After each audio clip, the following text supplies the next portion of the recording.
दल बदल विरोधी कानून। दल बदल विरोधी कानून 19 बात शुरुआत होती है 1935 में। 1935 में 52वें संविधान संशोधन के माध्यम से दल बदल विरोधी कानून को लाया गया था, ठीक। और इसे संविधान की 10वीं अनुसूची में रखा गया। इसका उद्देश्य संसद और विधायकों को दल बदल से हतोत्साहित करके सरकारों में और अस्थिरता लाना था। दल बदल से हतोत्साहित करके सरकारों में अस्थिरता लाना था, ठीक है। 1985 में पारित इस अधिनियम के अंतर्गत ये प्रावधान किया गया था कि किसी दल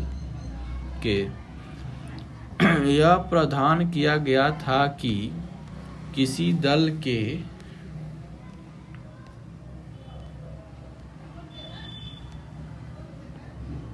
टिकट पर निर्वाचित सांसद और विधायक अपना दल छोड़कर किसी अन्य दल में शामिल नहीं हो सकते हैं। यदि वे वैसा करते हैं तो उनकी संसद की सदस्यता अथवा विधानमंडल की सदस्यता समाप्त कर दी जाएगी, ठीक। दल बदल से संबंधित सभी विवादों का निर्णय पीठासीन अधिकारी करेगा।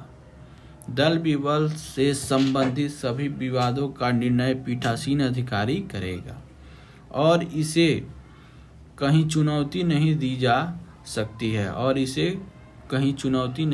सकती है, इसको बात को काटा नहीं जा सकता। बाद में सर्वोच्च न्यायालय ने इसे न्यायिक समीक्षा के अधीन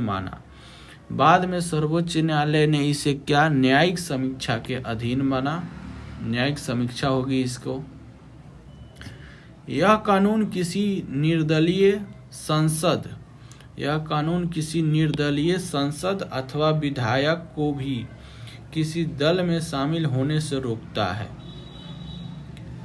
कानून में यह भी प्रावधान है कि कोई भी मनोनीत सदस्य संसद हो चाहे विधायक हो, मनोनयन के 6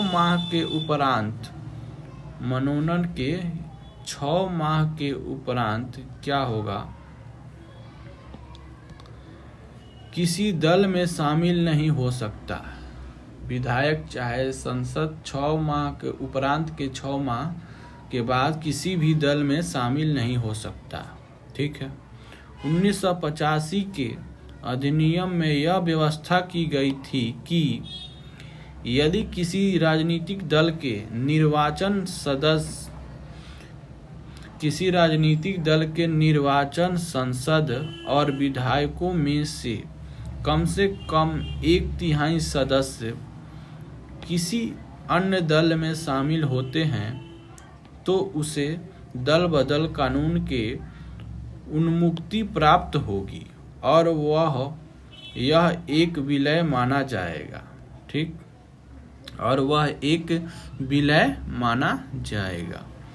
91वें संविधान संशोधन 2003 से यह व्यवस्था कर दी गई है कि यह विलय कम से कम 2/3 सांसदों या विधायकों का होना चाहिए। संविधान संशोधन 91 से 2003 से यह व्यवस्था कर दी गई है कि यह विलय कम से कम 2/3 सांसदों या विधायकों का होना चाहिए। यदि कोई सांसद अथवा विधायक पार्टी विहिप मैंने बताया, पार्टी विहिप का उल्लंघन करता है तो उसे भी दल बदल के अंतर्गत माना जाएगा। तो उसे भी दल बदल के अंतर्गत माना जाएगा। दल बदल विरोधी कानून की अपनी क्या है? सीमाएं हैं। दल बदल विरोधी कानून की अपनी सीमाएं हैं। ठीक है, क्या क्या सीमाएं हैं? इसमें निर्णयकर्ता व्यक्ति पीठासीन अधिकारी को बनाया गया है। इसमें निर्णयकर्ता व्यक्ति, निर्णय जो करेगा वो कौन होगा? पीठासीन अधिकारी को बनाया गया है। और बहुत बार देखा गया है कि उनके निर्णयों में निष्पक्षता नहीं थी। बहुत बार देखा गया है कि उनके निर्णयों में निष्पक्षता नहीं थी। इसमें उस समय का उल्लेख नहीं है जिस समय सीमा के अंदर पीठासीन अधिकारी को निर्णय लेना होगा। इसमें उस समय सीमा का उल्लेख नहीं है जिस समय सीमा के अंदर पीठासीन अधिकारी को निर्णय लेना होगा। इसका परिणाम यह हुआ कि कई बार ऐसी परिस्थितियों में पीठासीन अधिकारी का निर्णय सदन का कार्यकाल समाप्त होने के बाद ही आए।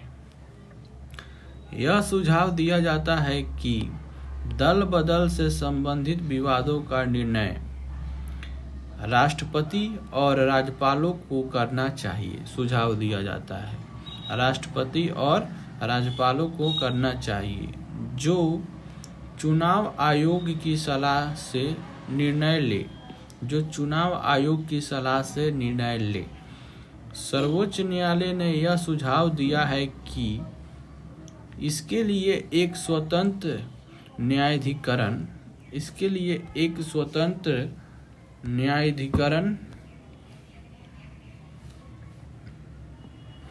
का गठन करना चाहिए जिससे शीघ्र और निष्पक्ष निर्णय